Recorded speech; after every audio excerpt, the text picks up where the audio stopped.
Imagine working hard day and night, staying late when everyone else clocked out, volunteering for the tough assignments that nobody wanted, only to be constantly overlooked because of your skin color, only to have your efforts mocked behind your back, and only to one day discover that the very people you thought were colleagues had been circulating racist jokes and memes about you in the office, snickering when you walked by, acting professional to your face but cruel behind your back. And then imagine that one of those very same people who laughed at you so openly would soon have to call you boss.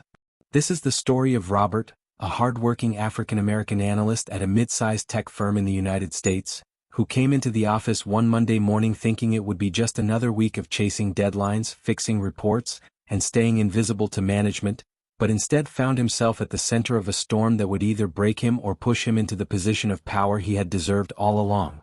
Robert wasn't the type who went looking for trouble. In fact, he was quiet, detail-oriented, and had a reputation for being reliable, the guy who could fix a broken spreadsheet in minutes and who always spotted errors before they became disasters. But in a company where appearances seemed to matter more than results, his calm, methodical nature was often overlooked while louder, flashier coworkers grabbed the spotlight. One of those coworkers was Lindsay, a white woman in her late 20s who prided herself on being the fun one in the office, the one who told jokes at team meetings, organized happy hours, and made sure her voice was heard even when she had nothing useful to contribute. To Robert, she was just another colleague, someone he remained polite to, someone he didn't trust completely, but someone he tolerated because office politics demanded it. What Robert didn't know was that Lindsay had been harboring resentment toward him for months, annoyed that his quiet diligence often made her sloppy work look worse, bitter that their manager sometimes praised his reports while pointing out flaws in hers, and convinced that he was being groomed for something bigger even though she had been trying for years to get noticed for a promotion. Instead of working harder or improving her own skills, Lindsay decided the easiest way to deal with Robert was to belittle him, to undermine him subtly, and to make sure others didn't take him seriously. The breaking point came when Lindsay found a meme online, a cruel, racially charged meme that mocked black professionals in corporate America, portraying them as unfit for leadership, untrustworthy with numbers, and only present in the workplace because of diversity quotas. She thought it was funny. She thought her friends in the office would laugh.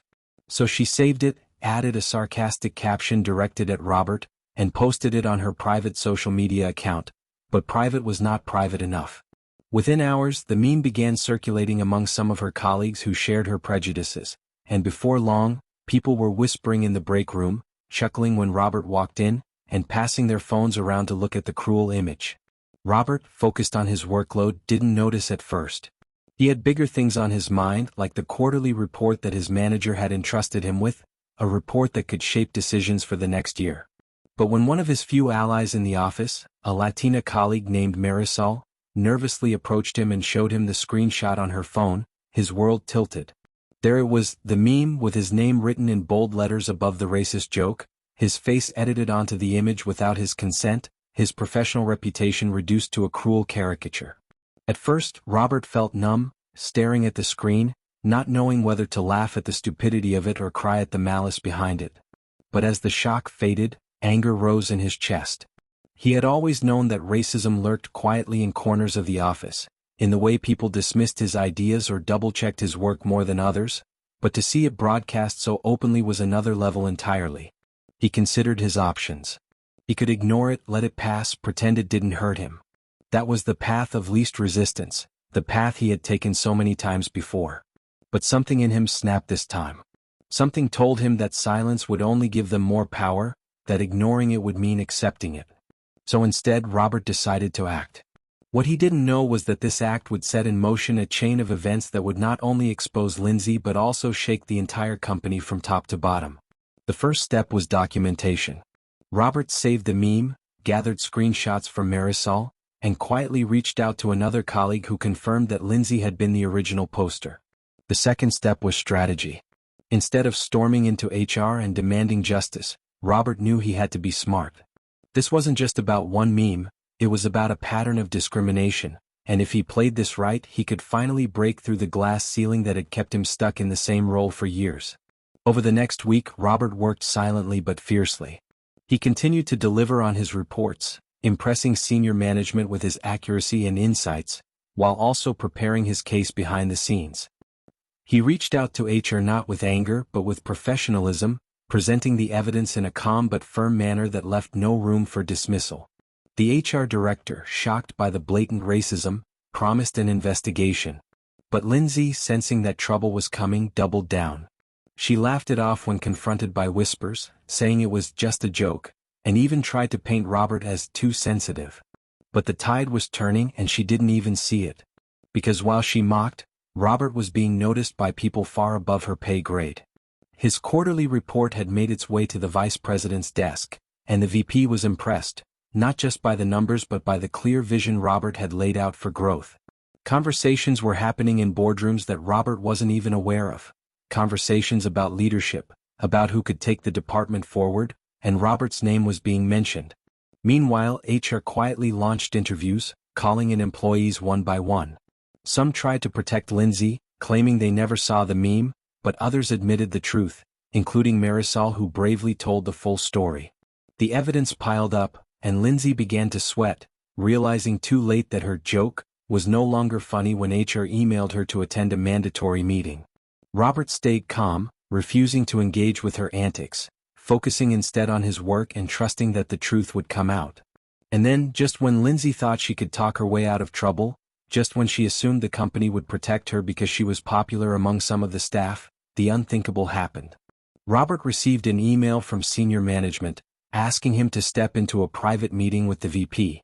He walked into the room, unsure of what awaited him, only to find the VP smiling, praising his report, and hinting that the company was considering him for a leadership role. Robert sat stunned, realizing that while Lindsay had tried to tear him down with racism, fate was preparing to lift him higher than he had ever dreamed.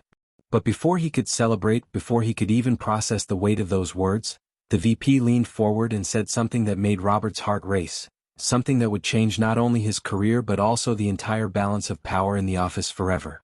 Don't forget to like, comment, and subscribe for more powerful stories that uplift Black voices and expose hidden truths. Robert sat in that sleek glass-walled conference room, the faint hum of the air conditioning the only sound for a moment as he processed what the vice president had just told him. Because the words didn't feel real, they felt like something out of a dream, and yet they carried the weight of reality. The company was restructuring, a new managerial position was being created, and Robert's name had risen to the top of the candidate list, not as a token consideration, not as a filler name, but because his quarterly report had caught the attention of the executive board and positioned him as someone who thought beyond spreadsheets, someone who understood vision, growth, and leadership. The VP leaned in and said, "We need someone steady, someone who can rebuild trust in this department, and frankly, Robert, your work speaks for itself. Tell me, if you were leading this team, what would you change?" The question hit him like a lightning bolt because it wasn't hypothetical, it wasn't casual chit-chat, it was a test, and Robert realized in that split second that this was his moment, the chance he had been quietly preparing for all these years without even knowing it. He straightened his posture, his heart pounding, and he spoke clearly about accountability, transparency, and building a culture where results mattered more than favoritism or office politics. And as he talked, he noticed the VP nodding, scribbling notes, and smiling in that subtle way that meant he was impressed. When the meeting ended, Robert left the room with his chest tight, adrenaline surging because he knew something was shifting, but he also knew that change always came with resistance, and Lindsay was the type who would never go down without a fight. Back in the main office, Lindsay was unraveling. HR had scheduled a formal interview with her and hinted that disciplinary action was on the table. She ranted to her small circle of allies, claiming that Robert was trying to ruin her career, and that everyone was too sensitive these days. But the whispers had changed tone now. People weren't laughing with her anymore, they were distancing themselves, realizing that being connected to her could damage their own reputations. Still, she was not ready to accept defeat. She began plotting, digging through old emails and Slack messages, trying to find anything she could twist against Robert, convinced that if she could smear him enough, she could save herself. What Lindsay didn't know was that HR had already gathered overwhelming evidence against her, including testimony from multiple coworkers, and that her case wasn't just about one meme anymore. It had become a symbol of the company's need to address toxic behavior and discrimination head-on. Meanwhile, Robert was playing the long game. He didn't celebrate prematurely, he didn't boast, he kept his head down and continued producing flawless work, all while quietly networking with allies across departments.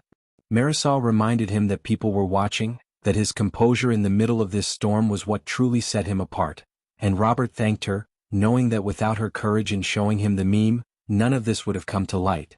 Days turned into weeks, and tension thickened in the office as rumors swirled about the promotion and about Lindsay's investigation. Then one Friday afternoon an email went out company-wide: mandatory department meeting, Monday 9 a.m. Attendance required. That was all it said, but it was enough to send everyone buzzing. Was it about Lindsay? Was it about restructuring? Nobody knew, but the anticipation was electric. Robert spent the weekend torn between anxiety and cautious hope, rehearsing in his head what might happen, trying not to get his expectations too high, yet unable to silence the voice that whispered, "This is it, this is your moment."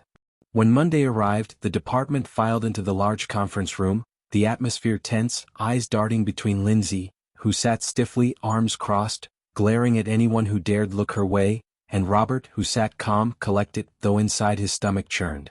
The VP walked in, flanked by the HR director, and the room fell silent. The VP began by addressing the values of the company, the importance of professionalism, respect, and equality in the workplace. Everyone knew where this was going, but nobody dared breathe too loudly. Then came the bombshell. Effective immediately, Lindsay was being terminated for conduct that violated company policy, and the company would be implementing new measures to ensure a safer, more inclusive work environment. Gasps rippled through the room. Lindsay turned pale, her mouth opening and closing as if words had abandoned her.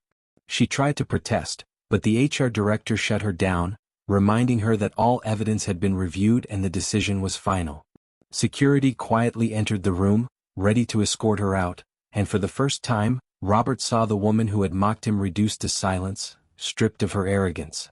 But before the meeting ended, the VP wasn't done. He cleared his throat and said, "Now, as for the future of this department, leadership matters more than ever. We need someone who embodies integrity, vision, and resilience. After careful consideration, we have decided to appoint an acting manager while the permanent role is finalized." The entire room held its breath. The VP's eyes scanned the crowd before landing on Robert. That person is Robert. The words seemed to hang in the air, heavy, powerful, transformative. For a second, Robert didn't move, didn't breathe, didn't trust that what he heard was real, until the VP extended his hand and the applause broke out, hesitant at first, then growing louder as the team realized what had just happened. Robert stood, shook the VP's hand, and nodded firmly, all while Lindsay was being escorted out with tears of rage in her eyes, staring daggers at him as if she could burn him with her hatred. The next few weeks were a whirlwind.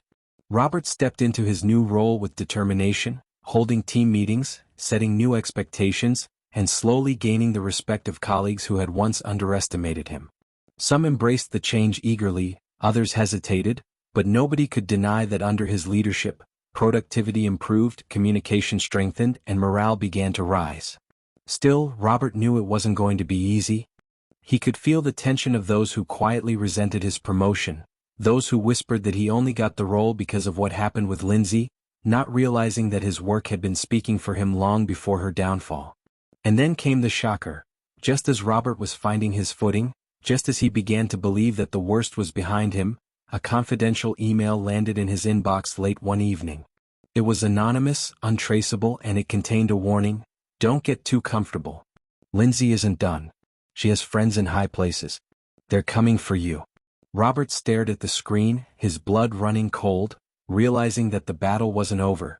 In fact, it was only just beginning. Don't forget to like, comment, and subscribe for more powerful stories that uplift Black voices and expose hidden truths. Robert sat frozen in front of his laptop long after the anonymous email flashed across his screen, the words searing into his mind like a brand: "Don't get too comfortable. Lindsay isn't done. She has friends in high places. They're coming for you." His first instinct was disbelief. How could Lindsay possibly still hold power when she had been escorted out in shame, her reputation shredded, her job terminated? But the longer he stared at the message, the more the uneasy truth sank in. People like Lindsay rarely acted alone, and the toxic culture she represented didn't vanish overnight just because one person was gone. She had allies, silent ones who smiled in public but whispered behind closed doors, people in positions of influence who shared her views or who simply disliked the idea of someone like Robert rising so quickly. For the first time since his promotion, Robert felt a chill creep into his confidence, but he quickly straightened his back and reminded himself that he hadn't come this far by luck. He had come this far by being twice as good, twice as prepared, and twice as resilient as anyone else in that office. He closed the laptop, exhaled slowly, and promised himself that if a storm was coming, he would not just endure it. He would turn it into an opportunity. The next morning at work, Robert walked into the office with his head held high, projecting calm authority even though his mind was racing. He began noticing little things that now made him question the atmosphere around him. Two senior directors pausing their conversation when he entered the hallway, a snide comment about diversity hires overheard near the water cooler, and a passive-aggressive email from one of the older managers questioning his decisions on a project even though his analysis had been flawless. He realized the email wasn't paranoia, it was a warning. There was resistance building, and someone, or some group, was testing him, waiting for him to stumble so they could pounce. Still, Robert pushed forward. He focused on his team, empowering them, making sure they had his support, and slowly but surely, the department was outperforming expectations. Reports were cleaner, deadlines were met, and senior leadership was taking notice. But success, he realized, was exactly what threatened those who wanted him gone, and the more he excelled, the harder they would fight. Behind the scenes, Lindsay was not sitting idle. She had lawyered up, filing a wrongful termination claim against the company, alleging that she was a victim of cancel culture, and that her firing had been excessive. She spun herself as the one who had been unfairly targeted, and to Robert's disgust, some people outside the company began sympathizing with her, buying into her narrative that she was punished for a harmless joke. Robert learned through whispers that Lindsay had also reached out to a board member, an older executive known for his old-school mentality, and that she was trying to leverage her connections to force a review of her case. When Robert heard this, he felt his pulse quicken because it wasn't just about Lindsay anymore. If she convinced the right people, not only could she worm her way back into the company, but she could also undermine his credibility, painting his promotion as the result of scandal rather than merit. The pressure mounted when Robert was called into another closed-door meeting, this time not with the VP but with the CEO herself, a sharp, intimidating woman with decades of experience who wasted no time getting to the point. "I've been hearing chatter," she said, her voice cool, "about resistance to your leadership. I've also been informed that Lindsay is threatening legal action. I need to know, can you withstand what's coming? Because if we back you publicly, there's no turning back.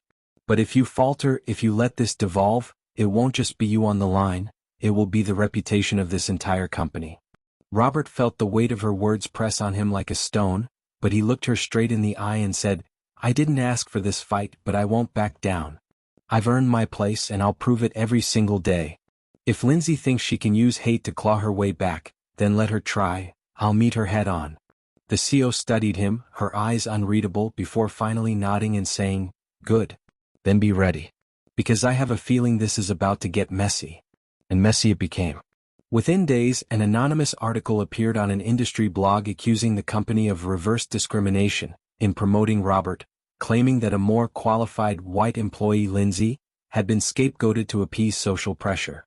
The article quoted anonymous sources who criticized Robert's leadership, accusing him of being inexperienced, of micromanaging, of fostering division. Robert read it with clenched fists, knowing exactly what it was, a smear campaign. But instead of panicking, he doubled down. He called an emergency team meeting, laid out his vision with clarity, and rallied his employees by reminding them that their success would silence any outside noise. To his relief, many of them responded with renewed loyalty, inspired by his determination. Still, he could see the doubt lingering in some eyes, the hesitation in some voices. He knew he was walking a tightrope, and one slip could send everything crashing down. Late one night, long after most employees had left, Robert sat in his office reviewing data when his phone buzzed with another anonymous email. His chest tightened as he opened it. This time it wasn't just a warning. It was evidence, screenshots of a group chat among several senior managers, mocking him, questioning his competence, and even discussing ways to push him out quietly by discrediting his work. The names on the messages made his blood run cold, because they weren't just mid-level gossipers. They were powerful figures, people who had the ear of the board. And at the bottom of the email was one final chilling line: "You're in deeper than you know. They're planning something big. Watch your back." Robert leaned back in his chair, staring into the dimly lit office, his mind spinning. He had thought the battle was with Lindsay, but this was bigger, darker, and far more dangerous. He wasn't just fighting for his job anymore, he was fighting against a network determined to destroy him. Don't forget to like, comment, and subscribe for more powerful stories that uplift Black voices and expose hidden truths. Robert barely slept after reading the screenshots, his mind replaying the names he had seen in that group chat, men and women who were supposed to be leaders, people he had once looked up to as mentors or gatekeepers, now revealed as saboteurs plotting his downfall in whispers and private messages. He knew he couldn't rush blindly into this. If he confronted them without proof, they would close ranks and bury him, but if he stayed silent, their plotting would only grow bolder until they eventually succeeded. He spent the next morning carefully strategizing, reviewing his work with microscopic precision, making sure that not a single mistake could be found, because he knew they were waiting for any crack in his armor. Still, the weight pressed on his chest and he felt the loneliness of leadership more than ever, a loneliness compounded by the knowledge that his every move was being scrutinized not just by his team but by enemies who would weaponize even the smallest slip. When he confided in Marisol, she frowned deeply, reminding him that exposure was his best weapon. If you hide this, they'll bury you. But if you shine light on it, they'll scatter like roaches. Robert agreed in principle, but the stakes were too high. This wasn't just office gossip. These were senior managers with influence over the board, and if he made the wrong move, he wouldn't just lose his job, he'd be branded a troublemaker in the industry forever. And then, as if fate itself wanted to test his resolve, he received a meeting request from one of the very names in the group chat. Daniel Whitaker, a veteran senior director who had built his career on charm and connections, a man who smiled in public but was known privately for cutting deals in the shadows. The request simply said, "Lunch? Let's talk leadership transition." Robert stared at it, understanding the subtext. This wasn't just lunch, this was a probe, a test, maybe even a threat disguised as a friendly chat. He accepted. The following day they met at a sleek restaurant downtown, the kind of place where deals were sealed with handshakes and expensive wine. Daniel wasted no time with small talk. He leaned forward and said, "You've done well, Robert. Nobody can deny that. But let's be honest, you're new. You don't have the history, the alliances, the, let's say, understanding of how things really work around here. People are nervous. People are talking. I'd hate for your reputation to get damaged over misunderstandings." Robert listened carefully, his jaw tight, realizing this was nothing more than a veiled warning. Daniel sipped his drink, then added, "There's a way to make this easier for everyone. Step aside gracefully, let someone with more experience take over, and you'll still have a future here.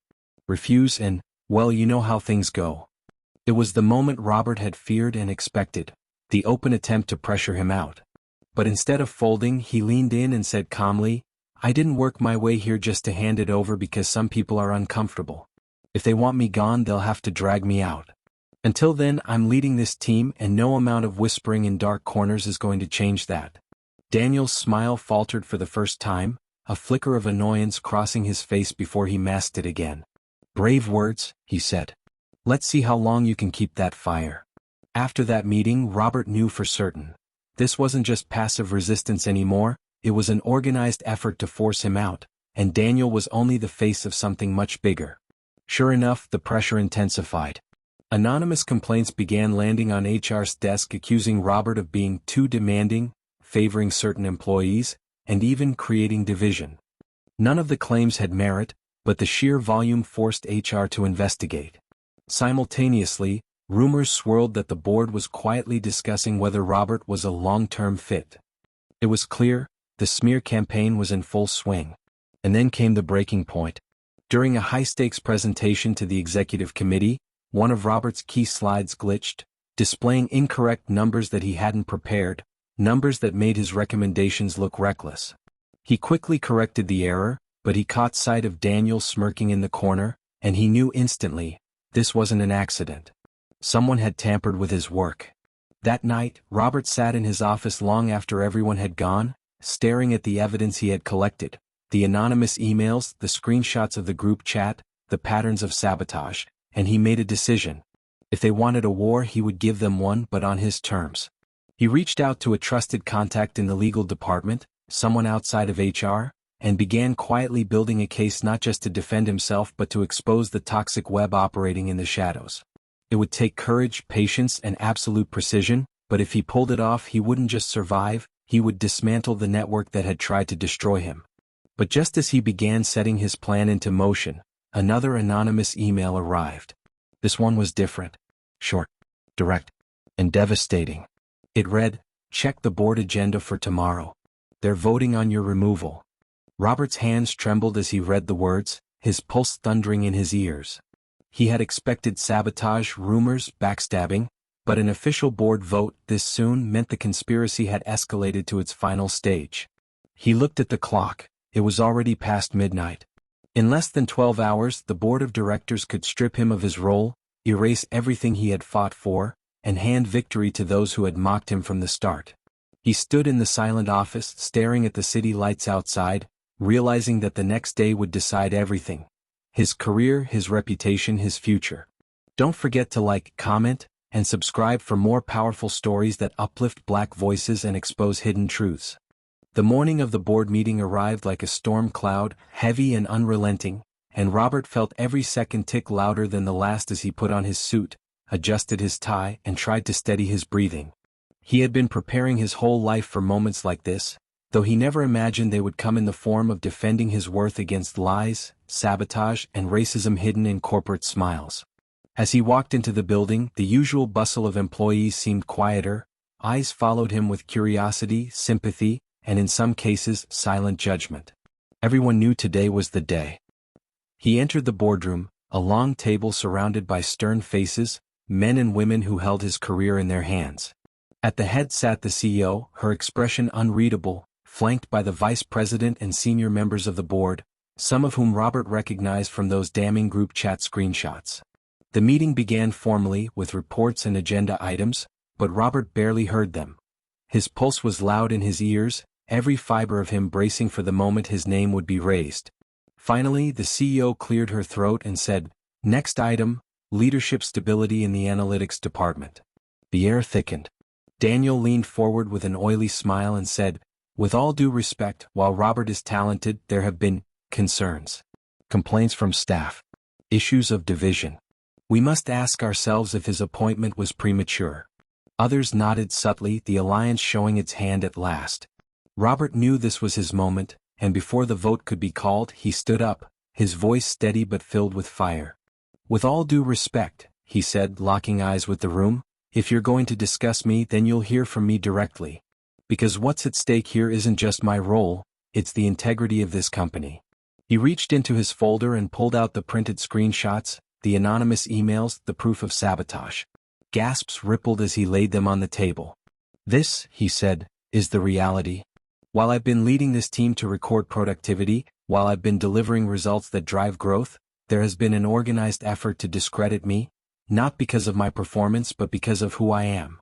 Colleagues have tampered with my work, spread lies, and attempted to manipulate this very board. And I will not stand by silently while a culture of sabotage and prejudice destroys not only my reputation but this company's credibility." The room buzzed with shock. One board member frowned, flipping through the evidence, while another whispered angrily to Daniel, who had gone pale, his smug confidence draining as the proof stared back at him. The CEO held up her hand for silence and said, "Mr. Whitaker, do you deny these messages?" Daniel stammered, tried to spin it as taken out of context, but the damage was done. Other board members began murmuring that this was unacceptable, that if Robert's evidence was true, then the conspiracy went deeper than they realized. The CEO leaned back, her sharp eyes scanning the room before turning to Robert. "You've shown courage today," she said. "And the results under your leadership speak louder than any whispers. This board will not be voting on your removal. In fact," she paused, letting the words hang, "we're confirming your position as permanent manager effective immediately." The applause was not loud, but it was enough, a mix of genuine support and grudging acknowledgement. Daniel sat seething, knowing his downfall was inevitable now, while Robert stood taller than he ever had, not because he had won a title, but because he had proven to himself and everyone else that resilience, integrity, and truth could cut through the darkest of conspiracies. As he left the boardroom, colleagues he once thought indifferent now looked at him with newfound respect, and even those who doubted him seemed to realize he wasn't going anywhere. Robert knew the fight for fairness wasn't over, not in the company and not in the world beyond, but he had planted a flag, shown what was possible, and created a path for others who would come after him. Later that evening, Marisol congratulated him, tears in her eyes as she said, "You didn't just survive, Robert, you changed the game." He smiled, humbled, exhausted, but filled with a quiet pride. He thought back to the day he first saw that cruel meme, the moment he realized he had been targeted not for his mistakes but for his existence, and he marveled at how far he had come. What was meant to break him had built him instead, and the very people who once mocked him now had to answer to him. The irony was not lost on him. Lindsay, who had ridiculed him with a meme, was gone, her allies were exposed, and he was the boss they said he'd never be. But Robert wasn't thinking of revenge. He was thinking of the road ahead, of building a workplace where nobody would have to endure what he endured, and of proving every day that excellence, when combined with integrity, would always outlast hate. In a world where prejudice and sabotage can try to silence talent, resilience, preparation, and integrity remain the most powerful weapons. Robert's story is proof that no amount of racism, gossip, or manipulation can defeat a person who refuses to give up, who builds their case with truth, and who lets results speak louder than lies. Haters may try to mock you, but in the end, excellence will force them to call you boss. The end. Don't forget to like, comment, and subscribe for more powerful stories that uplift Black voices and expose hidden truths.